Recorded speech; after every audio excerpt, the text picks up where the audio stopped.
Voici l'attitude adroite. Pour que Dieu vous fasse justice, voici ce que vous devez faire. Est-ce qu'on se comprend ce matin? Pour que Dieu te fasse justice, maman et moi, voici ce que tu dois faire. Voici comment tu dois le faire.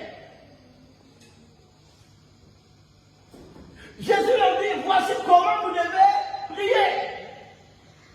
Parler à Dieu, communiquer, attirer l'attention de Dieu. Voici comment tu dois attirer l'attention de Dieu. Voici comment tu dois mettre le ciel. Tu dois attirer les regards du ciel sur toi. Voici comment.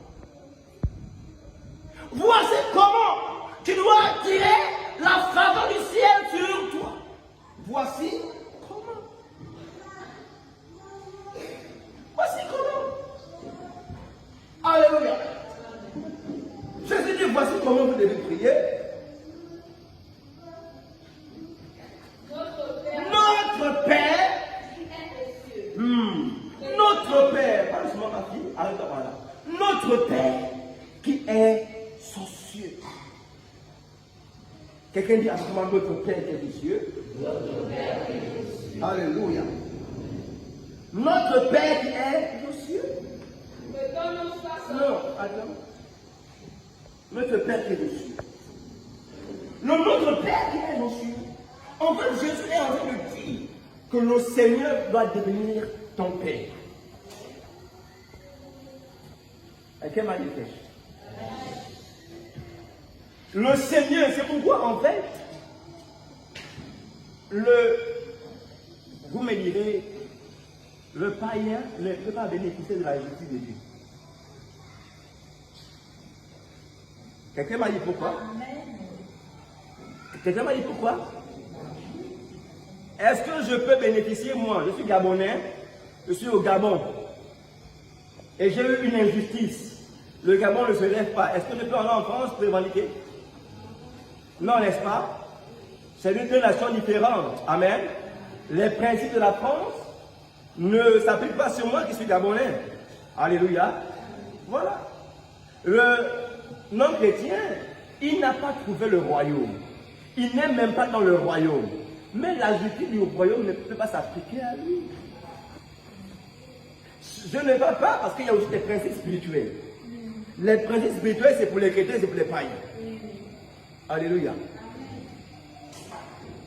Mais je parle de la justice de Dieu. C'est vrai que la justice de Dieu, n'est-ce pas, c'est un tout. Donc c'est grand. Alléluia. Je parle de la justice de Dieu. Il dit notre Père. Donc en fait, Dieu doit être ton Père. En d'autres termes, tu dois être fils de Dieu. En fait, tu dois savoir que pour revendiquer la justice de Dieu, je dois être fils de Dieu. Je commence par là. Si je n'ai pas comme ça, ce monde aussi à remplir. C'est comme, alors moi qui suis marié, lorsque je suis allé à la mairie, on m'a demandé de fournir un dossier. Alléluia. Il y a des papiers, naturellement, qu'on m'a demandé, n'est-ce pas, de l'avoir. Donc, pour interpeller le ciel, dans ton cas, pour interpeller Dieu, la faveur de Dieu, dans ta situation, il y a un dossier que tu dois fournir. Est-ce que tu m'entends ce matin? Il y a un dossier que tu dois fournir. Premièrement, tu dois être fils de Dieu. Il commence par disant notre Père. Donc il faut que Dieu soit ton Père. Je n'aime pas les faire l'équivoque. Vous qui me regardez même sur Facebook et autres. On n'est pas tous enfants de Dieu. C'est vrai que la rumeur dit que tout le monde est enfant de Dieu. Ce n'est pas vrai. La Bible ne l'admet pas. Jean nous dit à ceux qui l'ont reçu et à ceux qui croient en son nom, elle leur a donné le pouvoir de devenir enfants de Dieu. Alléluia.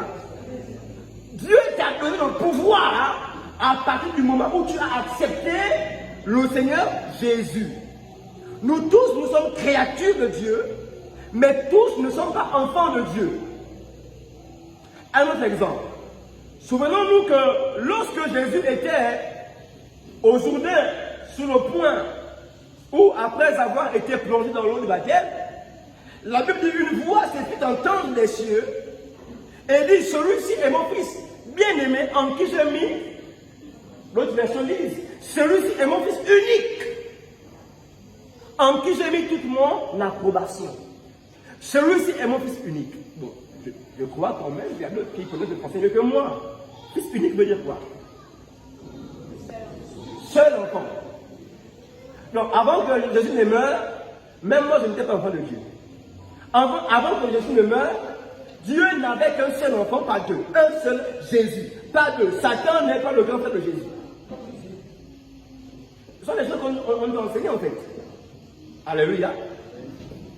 Satan était un archange, Jésus n'est pas un archange.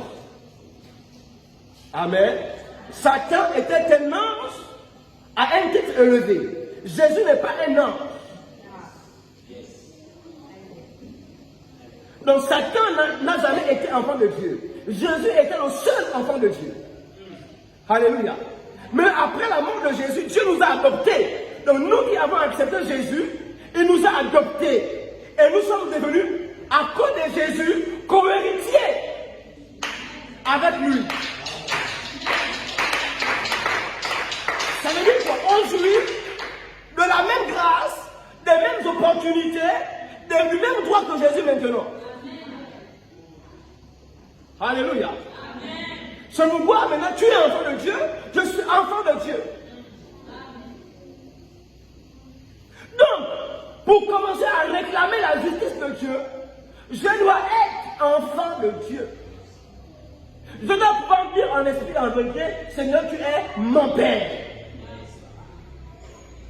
Donc, si Dieu n'est pas ton Père, tu ne peux pas réclamer la justice de Dieu.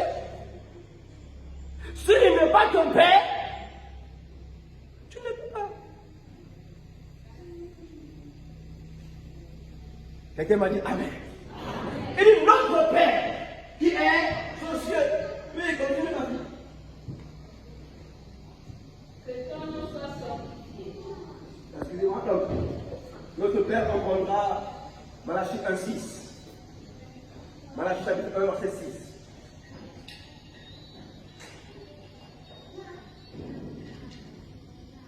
Malachie 1:6, ça dit quoi? Ah, parce qu'on a une personne peut l'aider. Malachie 1:6. Oui. Un fils honore son père. Un fils honore son père. Et un serviteur son maître. Si je suis père. Si je suis père. Où est l'honneur qui m'est dû? Si je suis maître. Si je suis maître. Où est la crainte qu'on a de moi? Alléluia. Bien. Amen. Mais si tu es fils, mais tu dois honorer le Seigneur. Alléluia. Si tu es fils, mais tu dois respecter ton père. Tu ne peux pas dire ce matin, oui, moi je suis fils. Tu es fils, c'est toi qu'on voit dans les bars, dans les troquets, en train de prendre des regards. Si tu es fils, c'est toi le même fils là qu'on voit, n'est-ce pas, en train de courir après les jeunes filles. Non. Et quelqu'un m'a dit Amen. Amen. Alléluia. Bon, c'est vrai que hier, n'est-ce pas, on avait un comportement. Alléluia. Mais on doit prendre l'engagement, on dit Seigneur, bon, c'est dur, mais je sais que tu vas m'aider. Alléluia. Amen. Même si tu ne le fais encore ce matin, c'est pas grave. Mais ce matin, tu peux dire à Dieu, Seigneur, je sais que tu vas m'aider. Amen. Mais prends la résolution de ton cœur. Amen. Amen. Si je suis père, tu as dit notre père, tu as dit mon père, ok d'accord. Mais si je suis ton père, Yann, où est l'honneur qui m'est dû? Où est la crainte que tu as de moi? Si je suis ton père, paradis, où est l'honneur qui m'est dû? Alléluia. La Bible dit un fils honore son père. Un fils honore son père. Où est l'honneur qui m'est dû? Toi qui viens à l'église en retard. Où est l'honneur qui m'est dû? Tu sais que mercredi, il y a réunion des responsables, tu ne viens pas. Où est l'honneur qui m'est dû? On parle de chercher cette famille. Tu ne cherches pas ta famille. Où est l'honneur qui m'est dû? Où est l'honneur qui m'est dû? Où est l'honneur qui m'est dû? Pas moi, Dieu. Alléluia. Où est l'honneur qui m'est dû? Alléluia. Notre Père qui est aux cieux. Donc, premièrement, tu dois être enfant de Dieu. Pour attirer l'approbation de Dieu, pour attirer la faveur de Dieu sur toi, tu dois être d'abord enfant de Dieu. Pour attirer la justice de Dieu, il n'y a pas un autre moyen. Alléluia. Commence par être enfant de Dieu. Amen. Commence par être enfant de Dieu. Oui, vas-y, continue. Que ton règne vienne. Que ton... Non, non, non. Notre Père qui est aux cieux, oui. Reprends ça. Que ton nom soit sanctifié. Sanctifié veut dire mis à part. En fait, Jésus est en train de dire que ton nom soit mis à part. Que ton nom soit, que ton nom soit respecté. Que le nom de Dieu soit respecté. Respecté comment? Ça veut dire que le nom de Dieu doit être respecté dans ma vie. Et qu'elle m'a dit Amen. Le nom de Dieu doit être respecté dans ma vie. Maintenant, la question est de savoir comment je dois respecter ou comment je dois faire respecter le nom de Dieu dans ma vie. En réalité, pour honorer le nom de Dieu, je dois moi-même me sanctifier. Alléluia. Pour respecter le nom de Dieu, pour sanctifier son nom, moi-même je dois me sanctifier. Moi-même je dois me mettre à part. Pour mettre à part son nom, moi-même je dois me mettre à part. Quand je me mets à part, j'ai mis à part le nom de Dieu. Il y a des gens quand ils disent au nom de Jésus, il n'y a pas de fait. Je vous ai dit une vérité. Dieu considère l'esprit et l'action. En fait, il faudrait que l'esprit soit un avec l'action. Quand tu as dit au nom de Jésus, ça c'est l'action. Et parler. Amen. La parole. Maintenant, il faudrait que l'esprit soit en accord. Mais l'esprit va en accord comment? Amen. L'esprit, c'est l'attitude. Il faudrait que toi-même, n'est-ce pas, tu sois saint. C'est pourquoi, voyez, frère, il y a des gens, hein, tu dis, au nom de Jésus, rien. Au nom de Jésus, tu cries, rien. Pourquoi? Toi-même, tu n'es pas sanctifié. Un jour, dans une église, je vais prêcher ça. Et moi, je ne sais pas si tu te souviens, c'est le livre. C'était sur le nom de Jésus. Et je vais donner un exemple. Prenez une maquette. Donnez à Finet une maquette. Vous mettez le bras là. Il vous tape la maquette dessus. Pensez-vous que votre bras sera coupé? Est-ce que le problème c'est la maquette? La maquette peut être tranchante. Ça peut te faire une égratignure. Vous semblez même sortir parce qu'elle est tranchante. Mais ça ne peut pas te faire un dégât assez conséquent. Pourquoi? Parce que Finet n'a pas la force nécessaire, n'est-ce pas, d'amener la matière. Mais donnez la matière à Gabriel. J'en suis sûr que vous aurez même des problèmes à mettre le bras pour une dame. Et vous donnez la 16 ans, non? 15, 14 ans? 13 ans. Mais Gabriel, déjà à 13 ans, il dégage quand même une force. Vous êtes sûr que s'il dame la machette, il y aura quelque chose de fort. Alléluia. C'est la même chose avec le nom de Jésus. Le problème, ce n'est pas le nom de Jésus. Mais le problème, n'est-ce pas, c'est qui dit, qui prononce le nom de... Est-ce que c'est Finet ou est-ce que c'est Gabriel? Si c'est Finet, il n'y a pas d'effet. Si c'est Gabriel, il y a effet. Si c'est encore Samuel, il y a effet double-double. Parce que le gars, il est costaud. Alléluia. Le gars, il est costaud. Donc, le problème, c'est pas le nom de Jésus. Le problème, c'est la personne qui le prononce.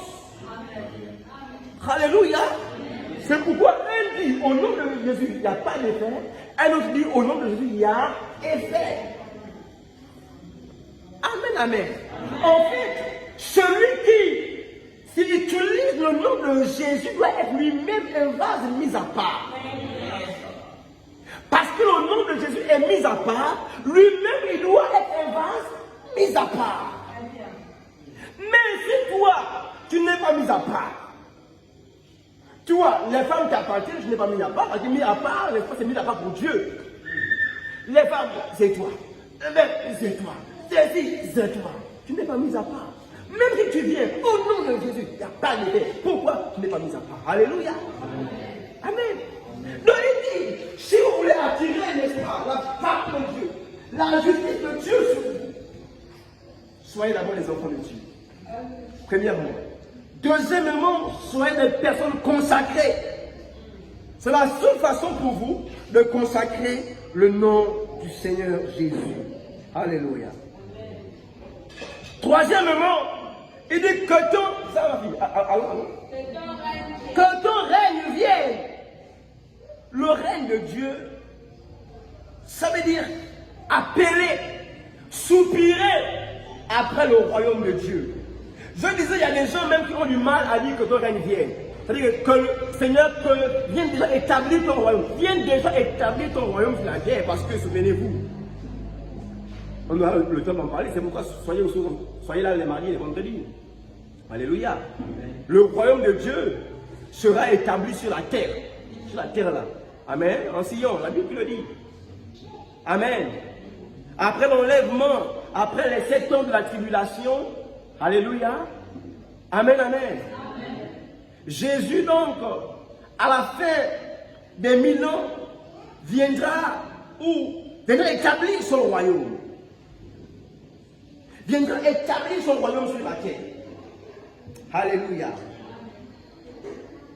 Pendant les 1000 ans, pardon, pas la peine, pendant les 1000 ans, il viendra établir, donc au millénium, il viendra établir son royaume sur la terre. Même besoin de modifier. Amen. Ne coupe pas. Que ton règne vienne. Donc, premièrement, le règne de Dieu doit venir au monde. Je dois avoir, si dans mon cœur, je peux appeler le règne de Dieu au monde, je suis qualifié. Ça veut dire que je n'ai pas de problème. Comme je disais, j'ai hâte que Jésus vienne. J'ai hâte que Jésus vienne déjà. C'est pourquoi je disais qu'il y a des chrétiens, n'est-ce pas, qui ont peur que Jésus vienne. Qui ont peur. Pourquoi ils ne sont pas prêts? On n'est pas prêts. Mais si vous n'êtes pas prêts, c'est que vous n'avez pas encore trouvé le royaume de Dieu. Alléluia.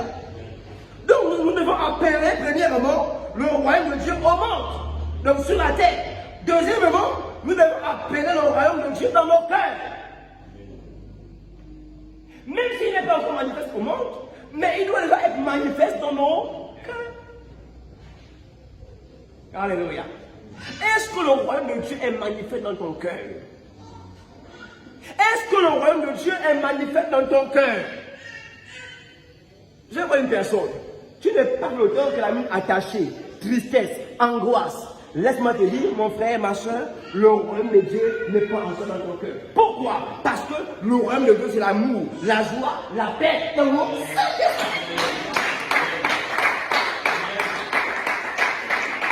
Alléluia. C'est l'amour, la joie, la paix dans le Saint-Esprit.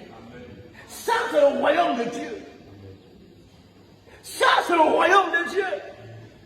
Quand bien même j'ai des épreuves, quand bien même, n'est-ce pas, j'ai des situations, mais je suis en joie. Je suis en joie. Ma maison n'est pas splittée, n'est pas carrelée et autres, mais je suis en joie.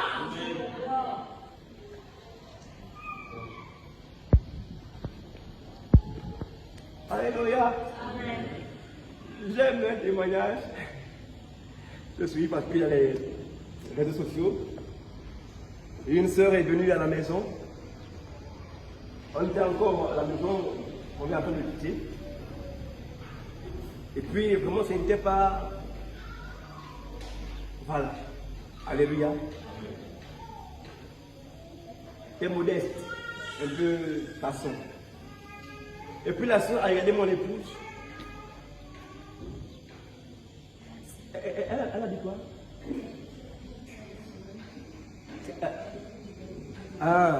J'ai fait un songe où tu voulais quitter de la maison.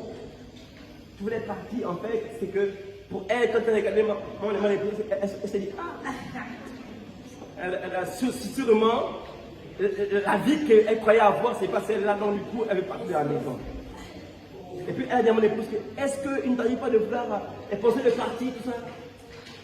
Mon épouse dit, non. Elle dit, tu n'as pas souvent pensé de vouloir partir. Non. Alléluia. Après, elle était embarrassée, elle a changé de sujet, je crois. Elle a changé de sujet. Alléluia. Pourquoi? Parce que c'est la soeur là, c'est sûr que dans le cœur là, parce qu'elle pensait qu'après le mariage, la vie en rose. Alléluia. Voilà. Mais pourtant, j'ai venu le Seigneur Patrick venait à la maison de temps en temps. Je disais, regarde l'atmosphère, alléluia. On n'est pas pour dire, oh, contre, parce qu'il y a la chaleur. Là-bas, il y a la chaleur. Hein. Il n'y a plus la chaleur, alléluia.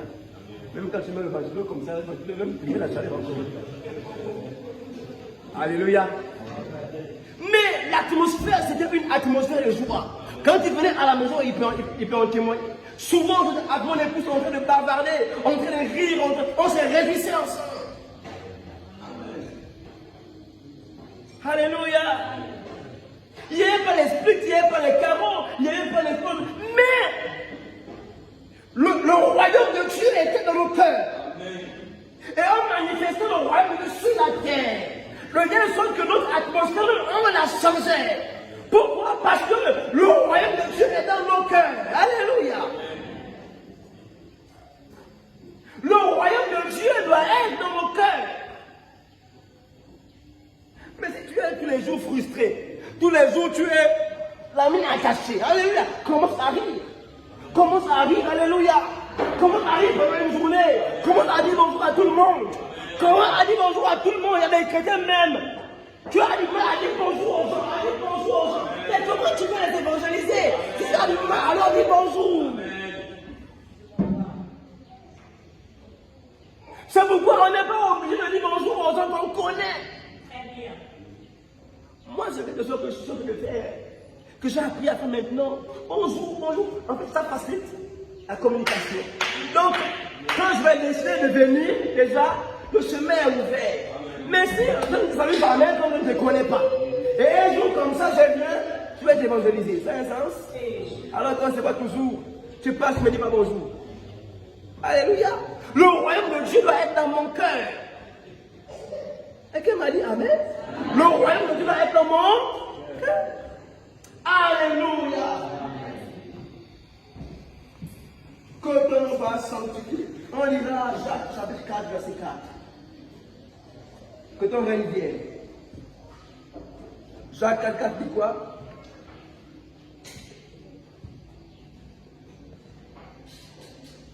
Et lève-le, s'il vous plaît.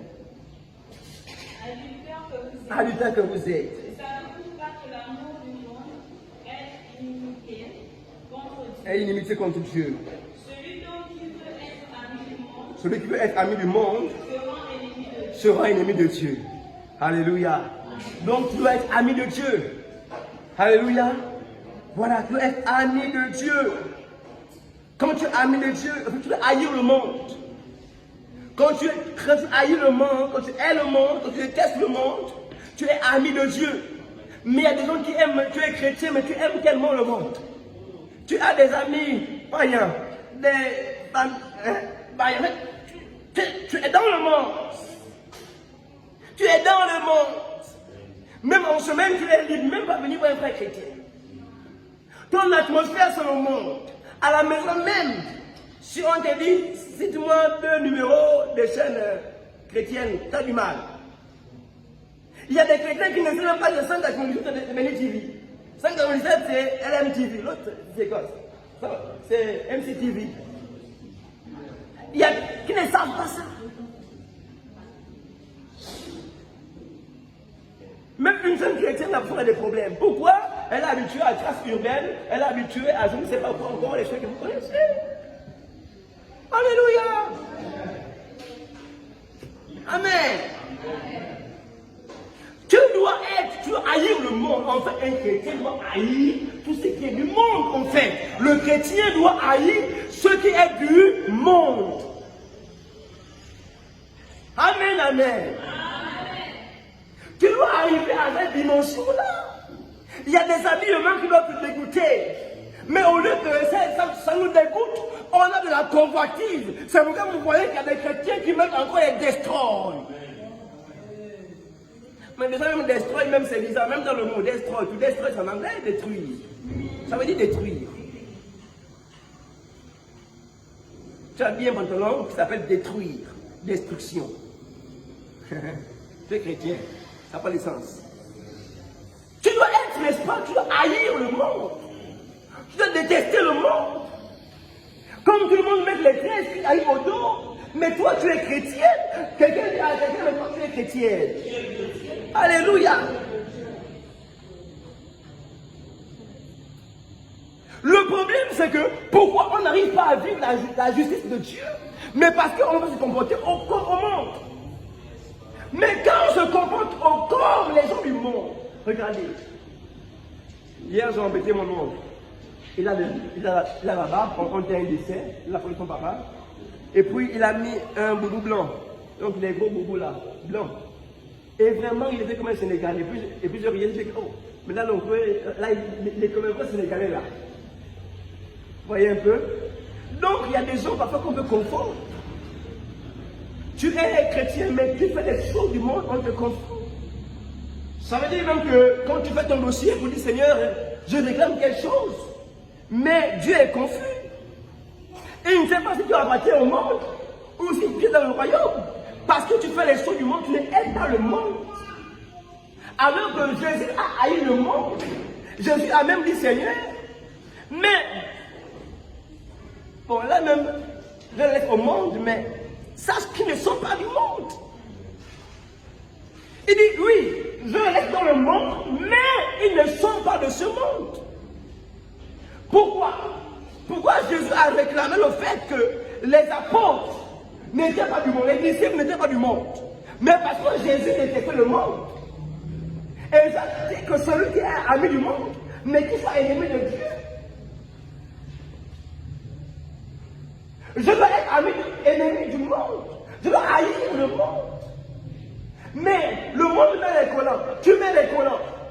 Les petits boubous. Tu mets les petits boubous. Comme le monde. Tu es ami du monde. Et si tu es ami du monde, tu es ennemi de Dieu.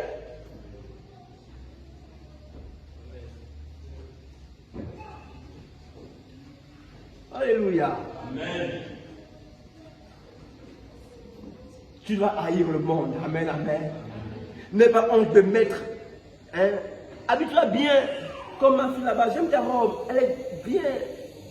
Tu t'habilles bien. Alléluia. Pas forcément à l'église, même au marché. Quand tu mets un pantalon, quand tu te regardes comme ça, tu dis oui, vraiment là, c'est comme une princesse du Seigneur Jésus. Pas besoin des choses collées. Les frères. Hein? Mes enfants, pas besoin des choses collées, serrées. Pas besoin de ça. Amen. Pas besoin. Hein, Marc? 26, c'est bon? Pas besoin de ça. Pas besoin de ça. Pourquoi? Parce qu'on déteste le monde. Alléluia. Amen. Amen. Oui, peut-être. Allons. Que ta volonté soit faite sur la terre comme au ciel. Que ta volonté soit faite sur la terre comme au ciel. En fait, lorsque le règne de Dieu est établi dans ton cœur, la volonté de Dieu, c'est que la volonté de Dieu, c'est la justice de Dieu. Alléluia. La volonté de Dieu, en fait, c'est une conséquence. La volonté de Dieu est une conséquence au règne de Dieu. Est-ce qu'on me suit ce matin? Je réponds ça. La volonté de Dieu est une conséquence au règne de Dieu. En fait, c'est le règne de Dieu qui fait descendre la volonté de Dieu. Ok, d'accord. Terre à terre. J'explique terre à terre. Excusez-moi de prendre des images comme ça. Ce sont les images qu'on connaît le plus. Je change des noms. Voici un opposant. Il s'appelle Mbumba Karl. C'est un opposant. Alléluia. Qui a certainement qui était candidat aux élections dernières. une vision, n'est-ce pas? Il a une façon qu'il veut faire. Comment il s'appelle ça, aidez-moi? Comment?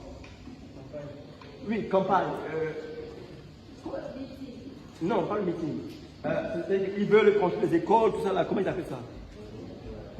Les projets, dans leur projet. Non, dans leur projet. Mais est-ce que M. Mbumba peut accomplir ses projets au Gabon sans qu'il ne soit élu? Non. Il faudrait d'abord qu'il soit élu. Maintenant, quand il est élu, il pourra maintenant venir réaliser ses projets. En fait, lorsque le règne de Dieu est dans ton cœur, la volonté de Dieu maintenant s'établit. Alléluia. La volonté de Dieu sont les projets de Dieu. Ça c'est-à-dire maintenant du moment où le règne de Dieu est dans ton cœur. Parce que si le règne de Dieu est dans ton cœur, on a dit il y a l'amour, la justice et tout ça dans ton cœur. L'amour, la joie est dans ton cœur.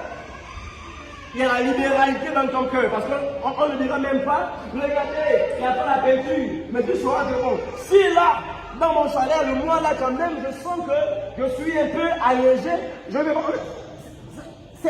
On n'a pas besoin de parler. C'est quelqu'un de libéral. Aujourd'hui dans l'église, il y a même peu de chrétiens libéraux. Des chrétiens libéraux. Vous voyez un peu? Il y a peu en compte. Les chrétiens qui manifestent la libéralité. En fait, oui, c'est un non. Oui, j'en suis d'accord. Mais ça ne veut pas dire que tu dois être égoïste. Tout chrétien devrait manifester la libéralité. Il y a des choses qu'on a besoin de dire. Et quand il m'a dit prêche, il y a un baf là. Il y a un baf. On entend ça. Regarde, ça quand même, vous voyez, ce matin, il y avait deux prédications. On était obligé d'arrêter le baf. Il faut un autre baf qui répond, mais tu sais quand même que tu peux avoir 150 000. Tu sais ça. Tu sais, mais ton argent est dans. Alléluia. Amen, amen. Je me dis, à partir de ce moment, on ne fait pas l'argent, on fait la parole de Dieu.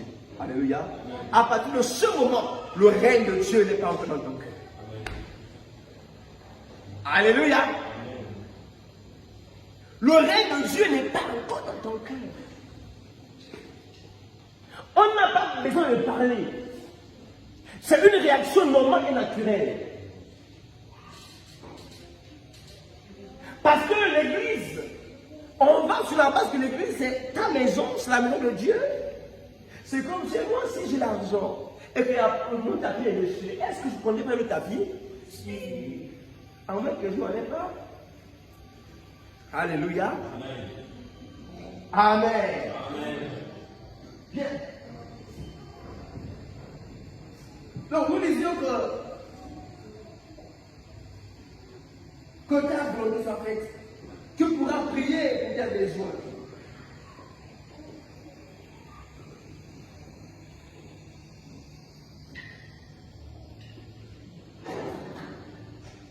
Voilà. Donc que ta volonté soit faite. Amen. Continue.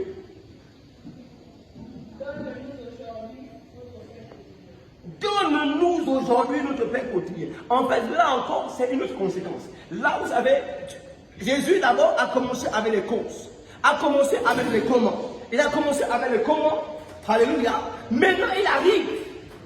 Si vous faites ça, donc, vous êtes enfant de Dieu, votre Père, qui est dans les cieux, c'est-à-dire, vous êtes enfant de Dieu. Alléluia. Voilà. Que ton nom soit sanctifié. Vous avez vous-même, vous avez décidé de vivre de sanctification. Alléluia. Que ton règne vienne. Donc, le règne de Dieu est dans votre cœur. La joie, la patience, la foi, l'amour dans votre cœur. La libéralité dans votre cœur. La douceur dans votre cœur. Le pardon dans votre cœur. Alléluia. Quand vous commencez ça, maintenant il dit que la volonté de Dieu soit accomplie sur la terre. Donc là maintenant, Dieu vient te faire justice. Là maintenant, Dieu vient répondre en manifestant sa volonté.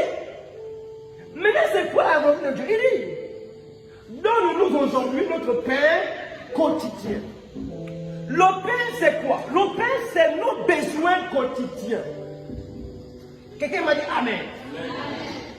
Le pain, c'est le besoin que j'ai. Le pain, c'est le mariage que je veux.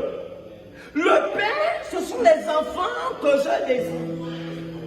Le pain, c'est le travail que je veux. Le pain, c'est mes besoins quotidiens. Quelqu'un m'a dit Amen. À partir de ce moment, il dit, donne-nous aujourd'hui notre pain quotidien. Alléluia. Prenons vite. Prenons vite. Jean 15,7. Jean 15,7 est une autre personne. Ésaïe 59. Jean 15,7, Ésaïe 59. Si vous demeurez en moi, Si vous demeurez en moi, et que mes paroles demeurent et que mes paroles demeurent en vous, demandez ce que vous voulez, et cela vous sera accordé. Il dit si vous demeurez en moi. En fait, si vous avez le règne de Dieu dans votre cœur. Alléluia. Si vous avez le règne de Dieu. Parce que le règne de Dieu c'est quoi? C'est le Saint-Esprit. C'est le royaume de Dieu. Et le royaume de Dieu c'est le Saint-Esprit. Et si le Saint-Esprit est dans votre cœur, si vous marchez par l'Esprit, si vous marchez par l'Esprit, demandez ce que vous voulez. Et il vous sera accordé. Demandez. Il dit, si vous demeurez en moi, si vous demeurez en moi, et que mes paroles demeurent en vous. L'église entend, laisse-le, on a terminé. Est-ce que tu m'écoutes ce matin? Si vous demeurez en Jésus,